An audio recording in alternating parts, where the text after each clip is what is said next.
Hey nerdy knitter, Tanya here. It's the end of another month, so it's time for another knitting roundup. All of the projects that are off my needles, on my needles, and coming up. So grab a drink and your knitting and let's settle in and have a good chat. Now before we get into the knitting, I just have a few announcements. First of all, I want to talk about an upcoming online conference, the Next Level Knitting Conference. It's in April 19th through the 21st. It's a weekend event over 3 days, hosted by the Knitting Guild Association online. So this is an online event. You purchase tickets to attend this.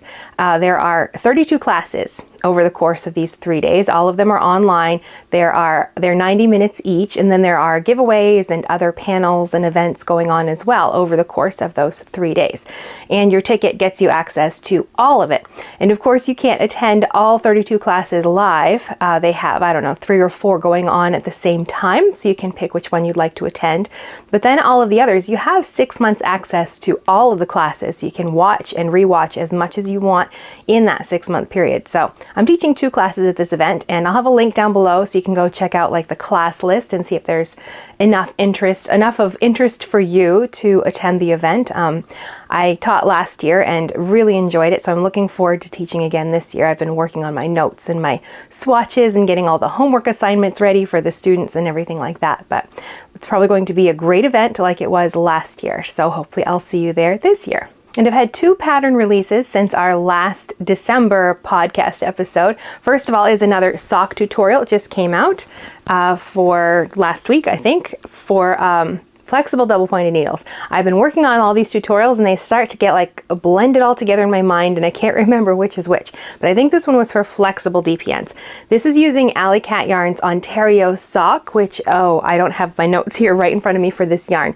I want to say it's a blend of Cheviot and Dorset, and instead of nylon, it's mohair. So, I mean, it is a tiny bit fuzzy, but the mohair is actually there for the strength instead of nylon. So if you want like no nylon in your sock yarn, and you still like wool, of course, then this is a great sturdy, like it's not super soft. I'm not going to say it's not like a Superwash merino yarn. It's got a little tooth to it, you know, or a little bit of scratchiness. Your feet aren't going to notice that. But if you're the type that wears through your socks, especially those soft Superwash merino socks, give something like her Ontario sock a try because it's a much sturdier yarn. And changing out like the fibers in your socks, it might be enough to improve the wearability and longevity of those socks. But this tutorial is for on flexible double pointed needles. It's toe up. It uses a wedge toe construction, but sort of worked a little faster, so you get sort of a rounded shape instead. And I can't remember which cast on I used, Judy's Magic or Turkish, I'm not sure which one, but one of those is sort of a provisional cast on or a closed cast on for the end of the toe. And then there's just a little lace panel that runs up the middle of the sock, and it uses Cat Bordy's Sweet Tomato heel, which is a nice heel for those of us with high insteps and you like short row heels, but sometimes they feel too tight. Then Cat Bordy's heel uses more stitches than the standard short row heel, and it also it's done in 3 wedges instead of 2, so it creates a deeper, bigger heel, which is really nice for those of us with high insteps and we need a little more room in that heel. Then it finishes with just a folded picot hem, and there's an option for doing just a plain folded hem too as well. So just another sock tutorial that came out already last week, and I'm working on the next one, our last sock tutorial that will come in February. That's coming up when we get to what's on my needles. And one more pattern release, a poncho for Knit Now magazine, one of their not the latest issue, but a couple issues ago, but they come out quite often, the issues for Knit Now. So one of the latest issues anyway, the Mowry and Colourblock Poncho. They had this theme around choosing an artist as your inspiration, and I love like Monet. That was like the basis for the colors in this cardigan, and the Impressionists and just the colors they use. I just love those. That's probably like my favorite art period.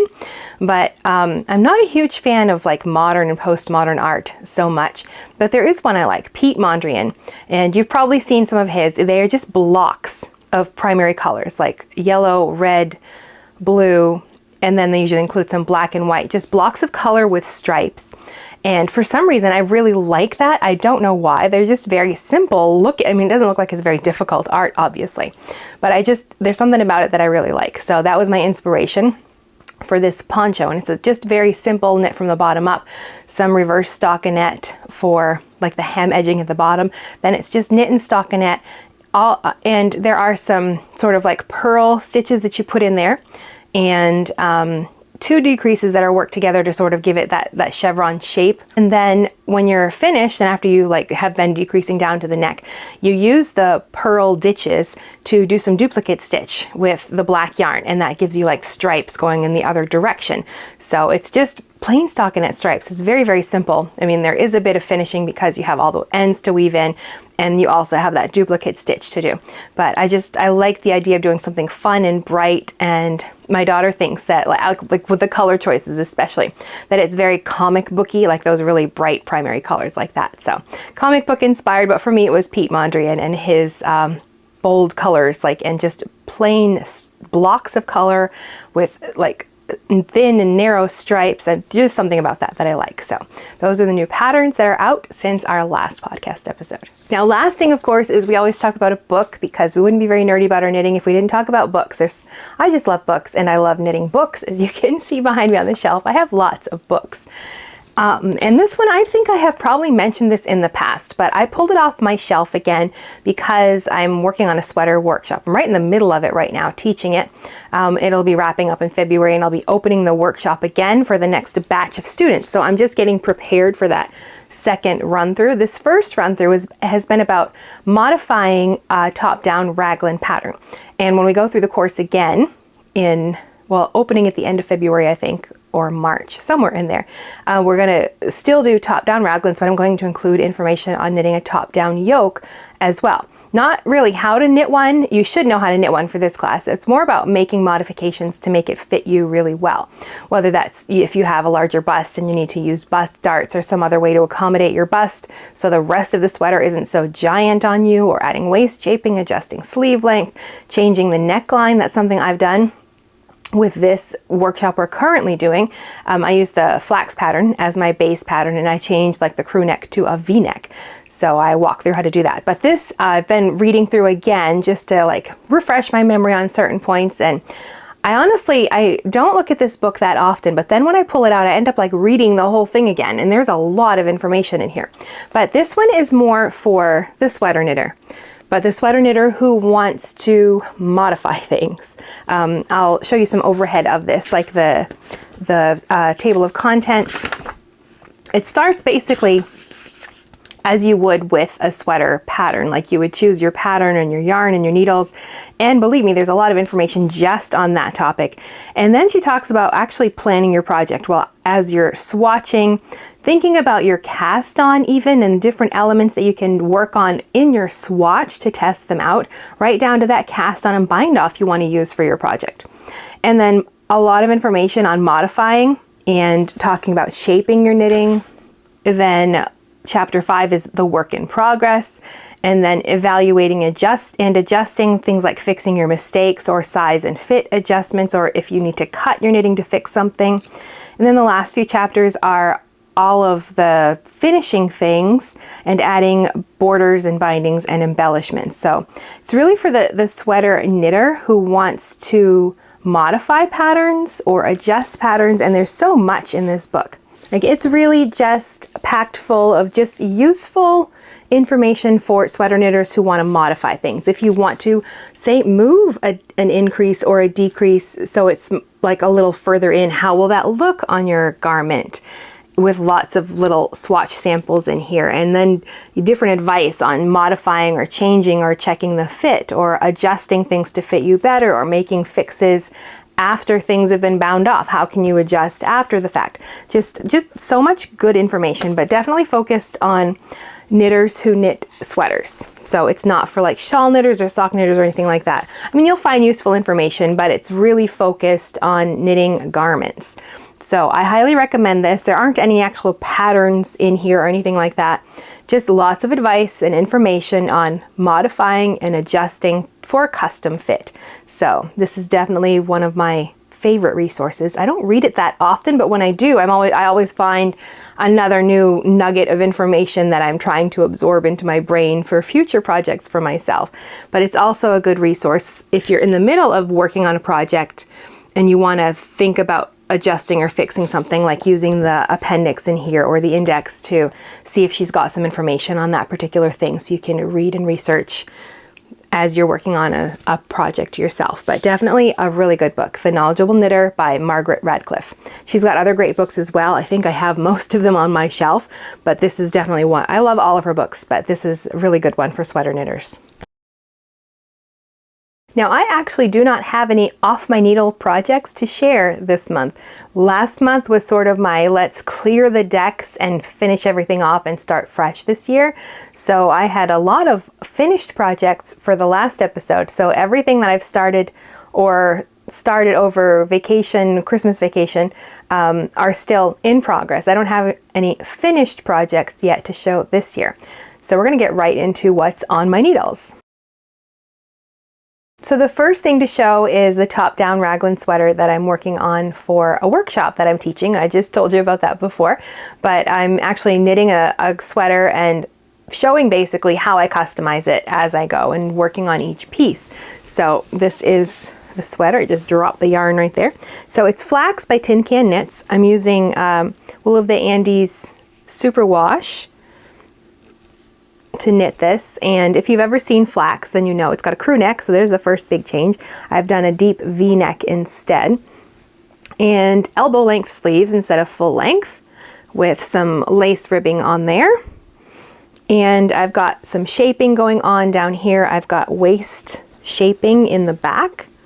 Don't know if that's going to show up on there very well. Oh, you can see it right there.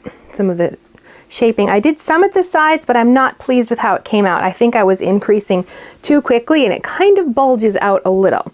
So I might pull that out and redo it. You can see how much it bulges out when I pull it out right there. I can't see it as much when I'm wearing it, so I'm still undecided, but I might pull that back and redo that part. But that's part of modifying, is you can plan ahead, but sometimes you're not really going to know how it looks until you knit it.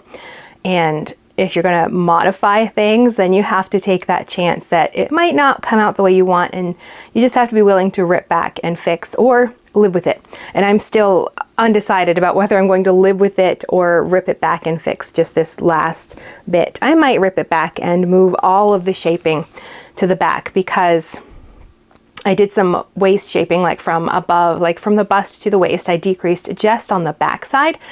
And then I had to increase again after the waist because my butt sticks out, so I want to make sure I had enough fabric back there. But I also have a stomach, so I wanted to make sure I had enough in the front. So I had increases along the back on like those vertical bust start line or waist shaping lines. And then I had them at the sides, and I think I was increasing too much too quickly, and that's where you get that. The quicker your increases, the more your fabric grows, but then like you also get weird bulges, and that's kind of what happened right there. So I'm still undecided. When I wear it, I don't notice them as much, but I still need to like wash it and then try it on again, and then we'll see. I'll know once it's washed and worn if it's going to bother me while I'm wearing it. If it is, then I'm probably going to pull out the bottom couple inches and redo that part and move all the shaping to the back. But I'm almost done. I'm on my last. I'm working on the cuff for the sleeve on this side, and then I just have the neckline to finish. So this is coming along really well, and the class is going really well, I think. The students are working on their sweaters and customizing them. And I'm also doing other little demonstrations. So this is my little demo sweater. I demonstrated how to do like short row shaping for the back neck. So you can see right there, like the back neck is higher than the front. That's done with short rows, obviously. And then I just switched colors for every part just to demonstrate all of the different things. And I just did the tutorial for picking up the sleeve stitches and closing the holes under there, which came out really good. I don't see any holes, so that came out nice. And I still have to do the other sleeve on this one. And I'm planning to demonstrate the other way of doing a sleeve, where, I mean, in most of the patterns I've seen, you generally, when you pick up the sleeve, you pick up stitches at the underarm, so it's pretty much seamless under there. But the other option is to cast on stitches for the sleeve and then graft them with the sleeve stitches or the body stitches that you cast on right there. So I'm going to do that sleeve that way, the second sleeve, using that method, so I can demonstrate how to graft as well, because different patterns have different methods, and I'm trying to, the whole goal is to teach people how to take a pattern and customize it for yourself. So you can swap it out and use picking up stitches, or you could swap it out, cast on and graft if you'd rather do that, or all the other changes, changing the neckline, sleeve and body lengths, add different shaping, adding bust darts, getting a really custom fit. That's been the biggest part of it. Talking about like how to choose the right size, or what we call Franken sweaters, where you have to mix 2 sizes to get a fit that you want for both like your upper arms and your body, and how that works. So the class is going well. We'll be wrapping that up in February, and then starting with the next group of students. So if that's something that interests you, I'll have a link to the workshop sign up page down below, well, the waiting list. And then when we're ready for our next group, where we'll be doing top-down raglans again, plus top-down yoke sweaters, then you're welcome to join that waiting list, and I'll email the people on that list when the course is ready to go for our second group of students. My next project is the Twilight Realm Scarf by Genevieve Legier, and I'm using the Comfy fingering weight yarn, which is a blend of cotton and acrylic. Very soft and nice yarn. This is for my daughter, and she likes easy to care for stuff, so I try to use washable yarn when I can. I wasn't sure with double knitting how that would work, but so far it's working really, really well. So I had to refresh my memory on double knitting, because it's been, the only thing I've actually done is a swatch for the Master Hand Knitting program. I haven't done any other double knitting. So a scarf is really just a giant swatch. So this is how it's looking. Those 2 shades of blue creating this design.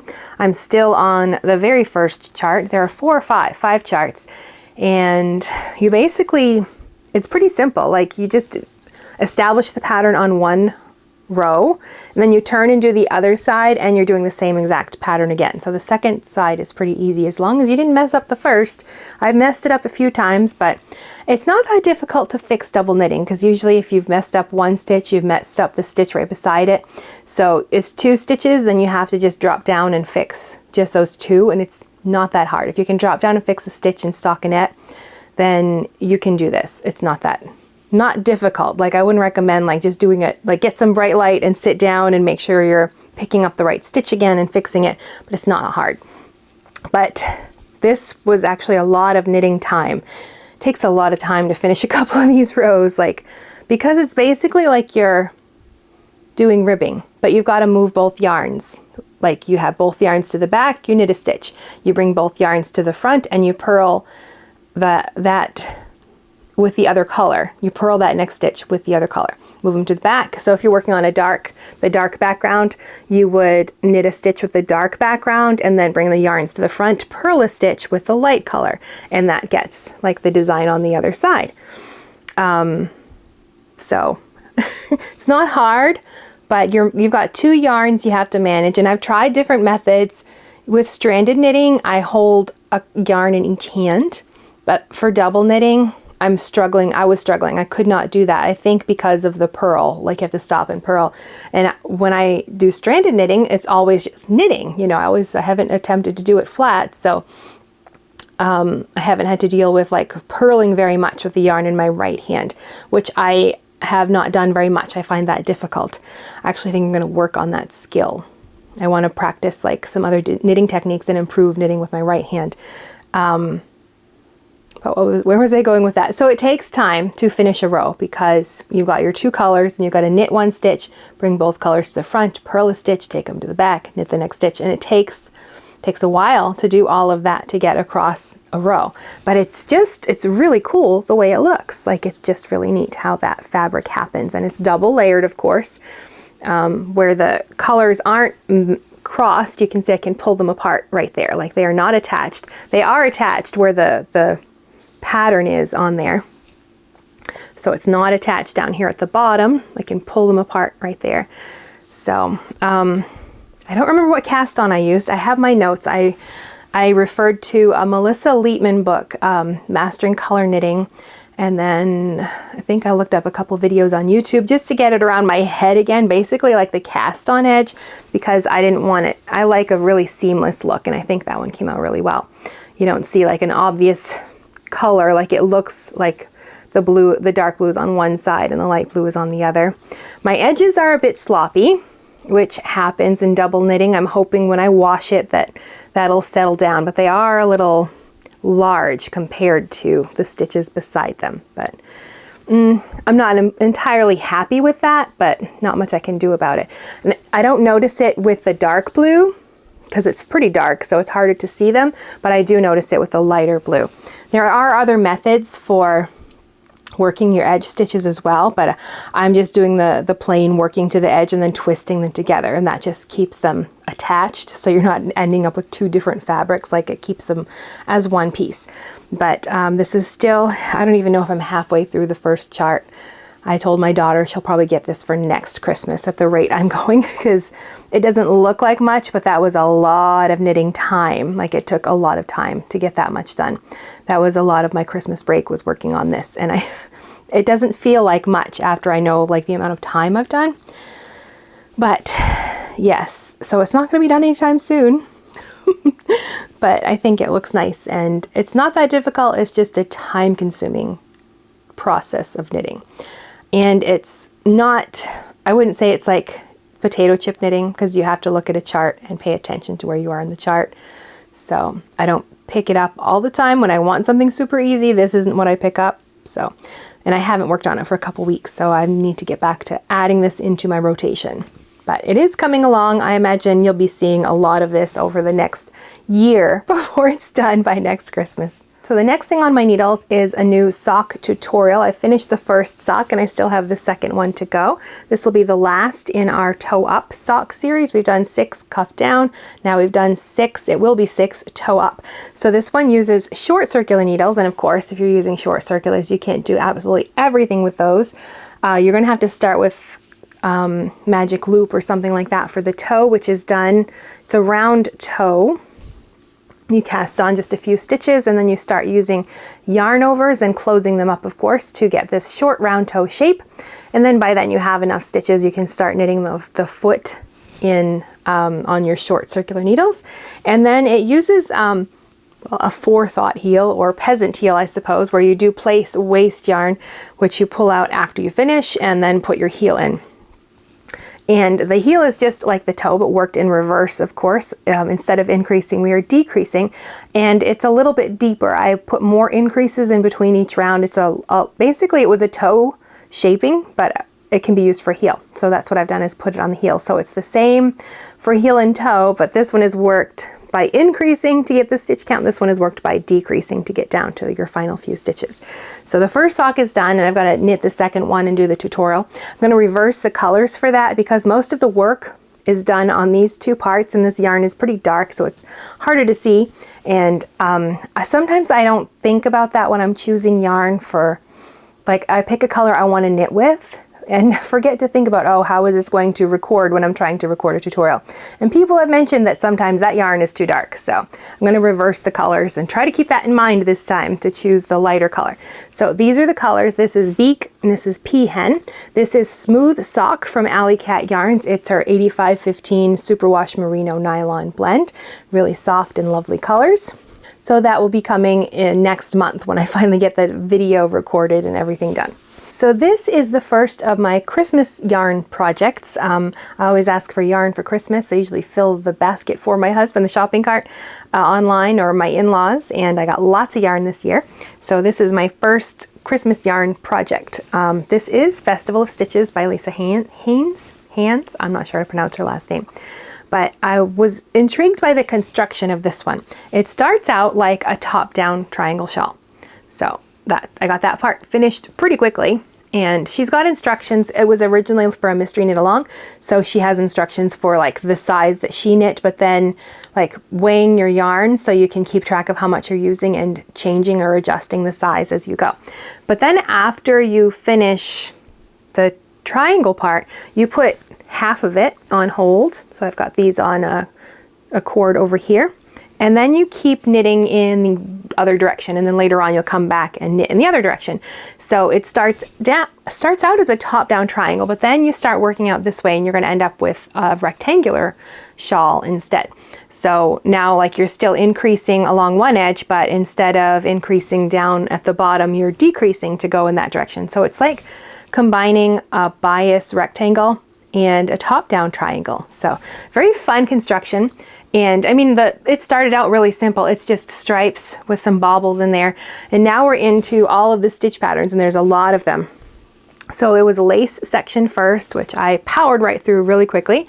Now it's a bit of mosaic knitting using the other two colors. So it uses 3 different colors. Of course, you could mix and match and use what you want, but 300-gram skeins of yarn will get you the basic one she has. And then, of course, if you have more yarn, she shows you how to like keep track and how to adjust the pattern so you can use up all your yarn or whatever. And there's just so many fun stitch patterns that it's always nice to pick up, and each section feels pretty small. You finish one section and you're on to something else.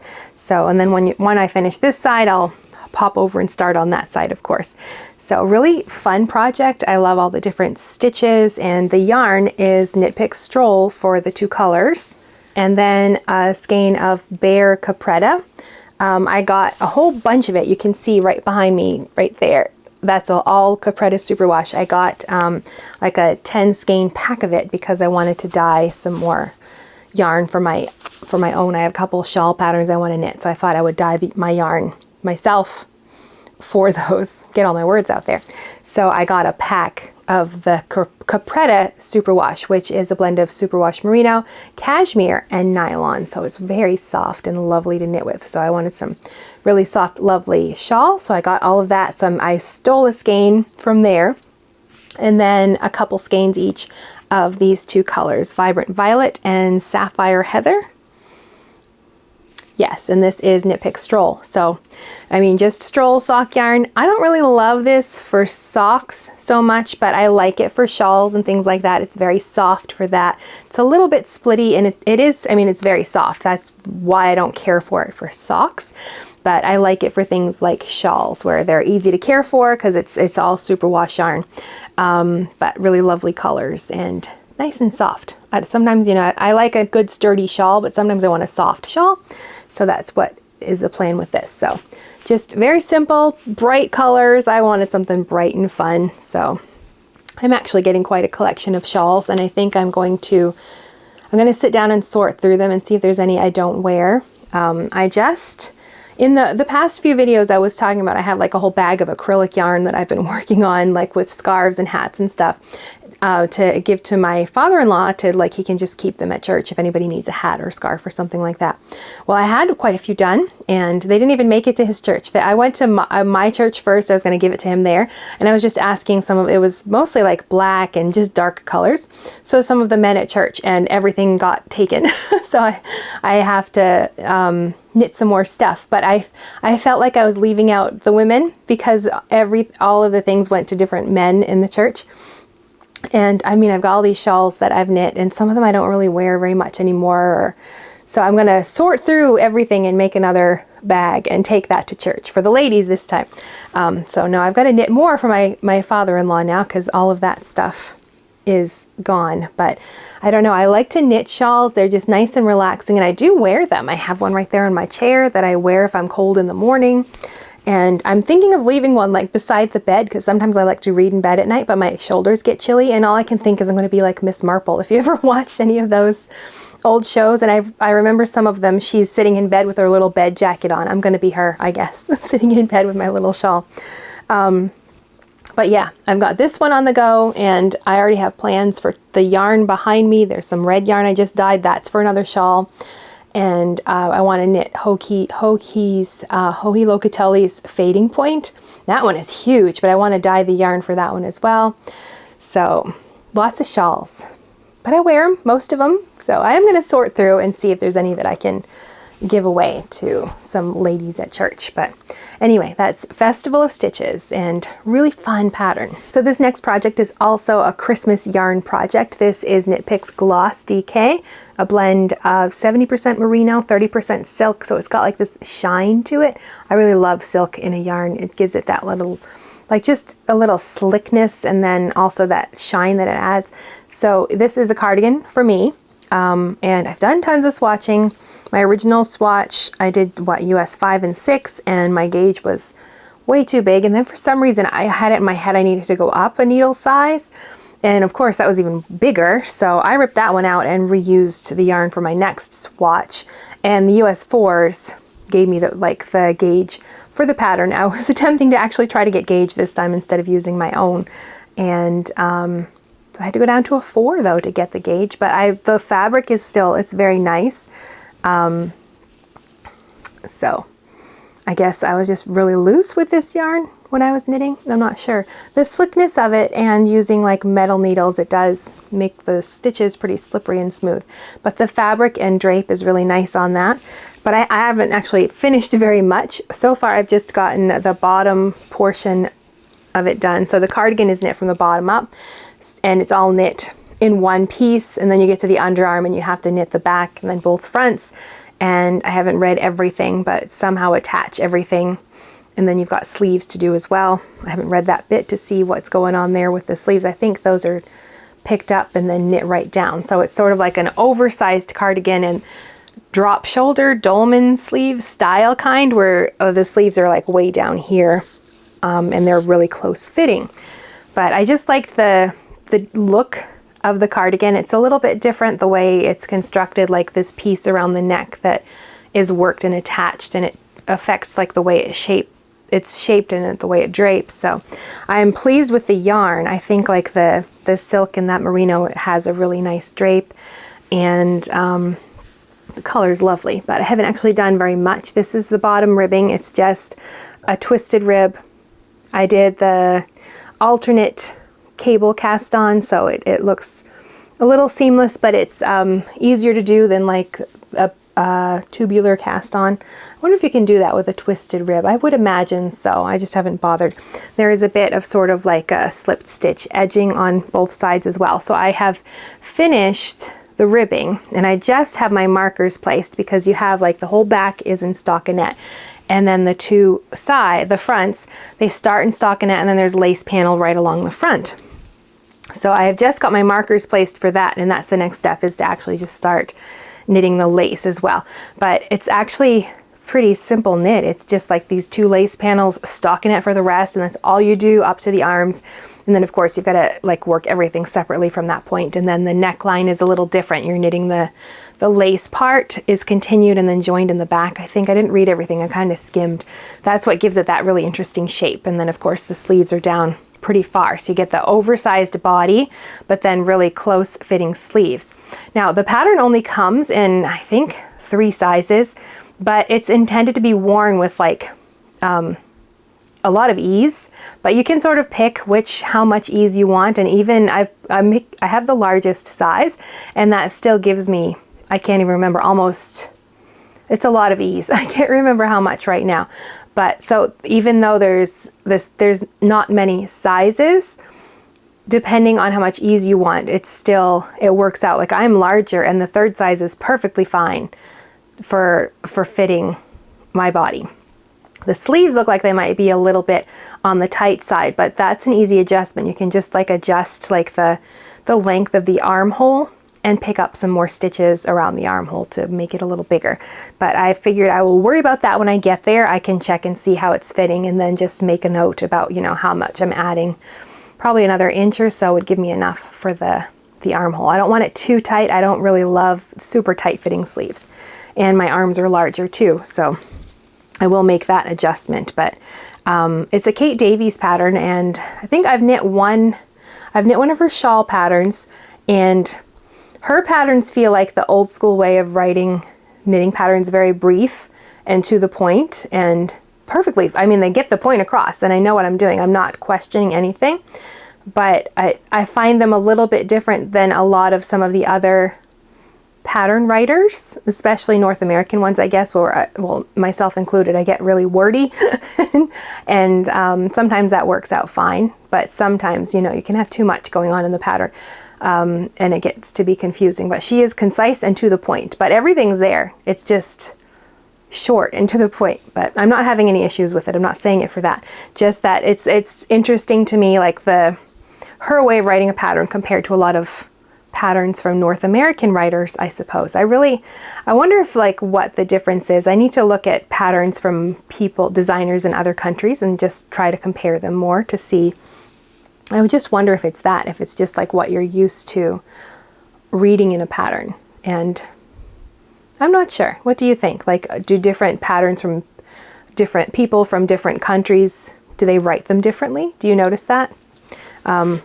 I hadn't noticed it much before, but I noticed it with this pattern. So I don't know, it must be a thing, right? That's it for the knitting, and I do have one crochet project that I'm working on as well. I knit a blanket last year for my mother-in-law, and I had so much fun knitting that I decided, or crocheting that I thought I had to do another one. And I'm doing one for myself. I wanted some nice bright thing to sit right here, and that's gonna look nice. Look at all those colors. And I've gotten a few of the pieces done.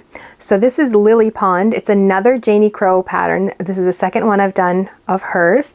And I really probably should branch out and try some other crochet designers. We shall see. But right now, this is the one I'm working on, and it's swimming right along. I finished 3 of the panels so far. 2 of the flowers. There's 1. There's 2. You do like 4 of each of these. And then 1 of these, I'm not sure which side is the right side. That looks like the wrong side, I think. So there's another one of the side panels that is done. And this is the one I'm currently working on. I still have 1 more to go of these. This one has been a little more work because the baubles are, that's the first time I've done baubles. I don't think I had baubles in the last one. In a different color, and then lots of color changes going on. You can see I've got lots of ends I'm going to have to weave in. But 1 more of these and then I'll be done with this 4th piece. And then I will start on the next piece. Is that, yeah, that's the front. That one's got baubles on the front, so I can tell which is the front on that one. So this I'm using Brava Sport from Knit Picks. It's an acrylic yarn. I want something easy that has bright colors that I can wash and just throw on the chair right here behind me. Just something to like brighten up my space a little bit. And I like the colors in this. She was inspired by Monet too, his Lily Pond paintings. And so I chose similar colors. They are on the bright side as well. Some of them are a little bit different because I didn't use the original yarn. So I just tried to find comparable colors in the Knit Picks line of yarn. And of course I'm going to have probably lots of leftovers again to add to my stash of using up for hats and mittens and things like that.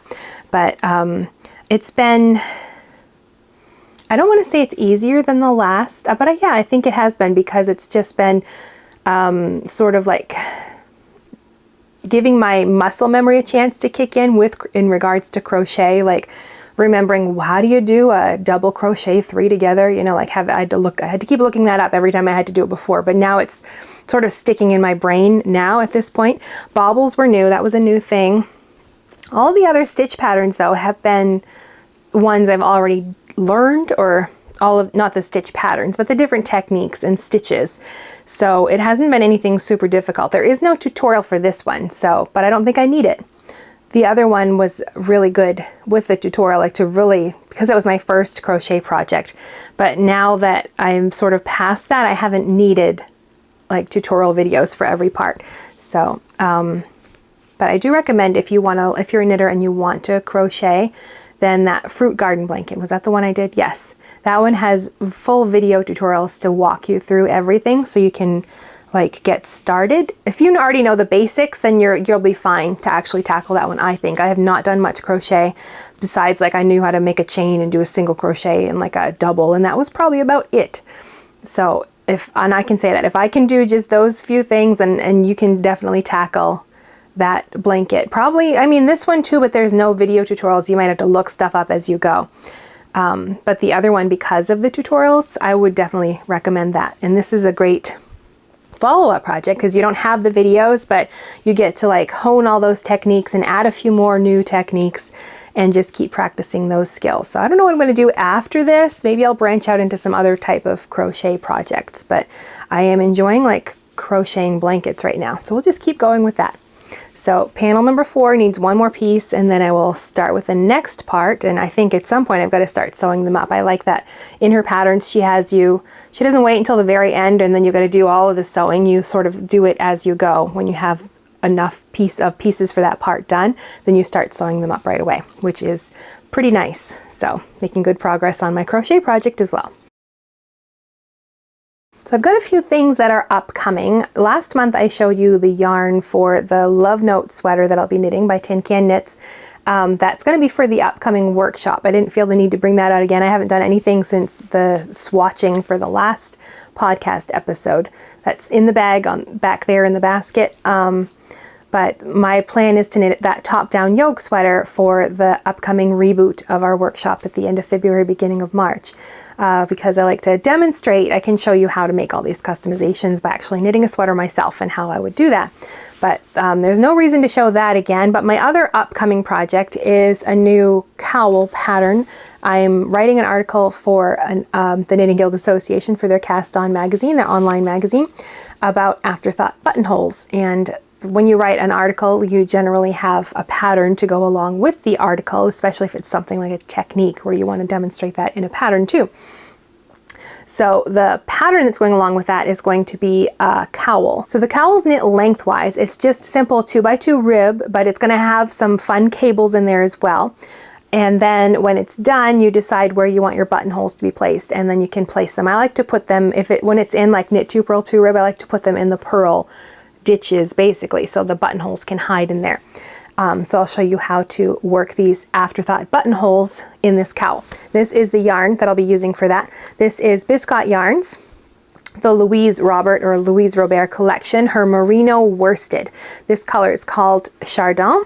It is a 100% superwash merino, really nice yarn. It's got like a good nice twist to it, so I think the cables will be really nice. I haven't swatched with this one yet, but I'm looking forward to using it, and I really love, the color just is very, very rich. Like it's just a lovely color. I really love the way that she dyes yarn. So hopefully by the next podcast episode, I will be making good progress on that. Let me see, it's due, I think in April, so I do have to get started on this pretty soon. So that's everything that I'm working on and all the upcoming projects I have, but we can't finish our episode without talking about our giveaway for the month. And this month it's a yarn, of course. We have to start with the yarn.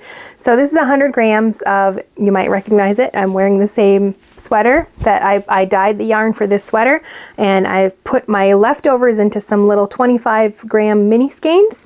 So somebody can win 100 grams of this yarn that I dyed. I will say that you need to be careful your first time washing. Don't put it with anything else, like soak it on its own, maybe with a little vinegar, just to make sure everything is set, because this is my first time dyeing with like real dye besides like food coloring and Kool-Aid packets. So yes, just be careful with it the first time. After that, it should be fine, but I wouldn't want you to ruin any of your projects. So it's 4 25-gram mini skeins of all of the different colors I dyed for my sweater. And along with that, you'll get issue 189 of the Knitter magazine. Now, I had a subscription. I think mine just finished, to look into renewing that maybe. But I accidentally got 2 issues. This is issue 189, 2 issues of the same issue. So somebody's going to get my extra copy of that as well.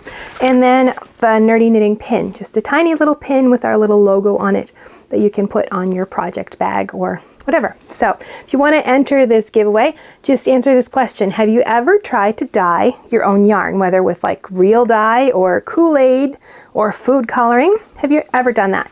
Yes, no, your experience with that? I just want to know if I'm the only person who's started to branch out into other fiber-related fiber adjacent hobbies besides knitting. Now there's a little crochet and a little yarn dyeing, and I do have a drop spindle that I use once in a while back there.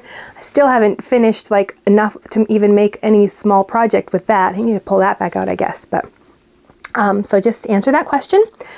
If you have dyed a project, or if you haven't, or if that's something you know you never want to do, or something you'd like to try someday, then I'll know that you want to enter the giveaway. So the fine print, this giveaway is not sponsored in any way by YouTube or anybody else. It's just sponsored by me yarn I purchased myself and dyed myself, extra copy of a magazine, pins that I've purchased myself, and other fine print. If I'm gonna, anybody worldwide can enter the giveaway, but if I get that package to the post office and discover that it's going to be insanely expensive to post it to your country for some reason, then instead of sending this, I will send you a gift card for Wool Warehouse, like an electronic gift card, so you can purchase something, because they ship all over the place, and it would just probably be more cost effective to do that in the end. But so far I haven't had to do that, but I do want to just put it out there if for some reason the shipping is insane. Sometimes shipping from one country to another can just be crazy. But haven't run into that yet, thank goodness. So just answer that question if you want to enter the contest in a comment below. And next Wednesday, what is that, the last day of January? I forgot to write it down. But next Wednesday anyway, will be closed. You can still leave comments, of course, but I will be choosing a random comment from the comments left by next Wednesday, and then contacting the winner by leaving a comment on your comment telling you to email me with your name and address. So make sure you have your notifications turned on so you can get back to me within 48 hours so I can send your package out to you. So that's it for this episode, our first episode of 2024. Thank you so much for joining me. If you're new here, I will put last year's playlist so you can go see what I worked on last year. And if you've been around a while, I'll pop another video in here that you might have missed, and I will see you in the next video.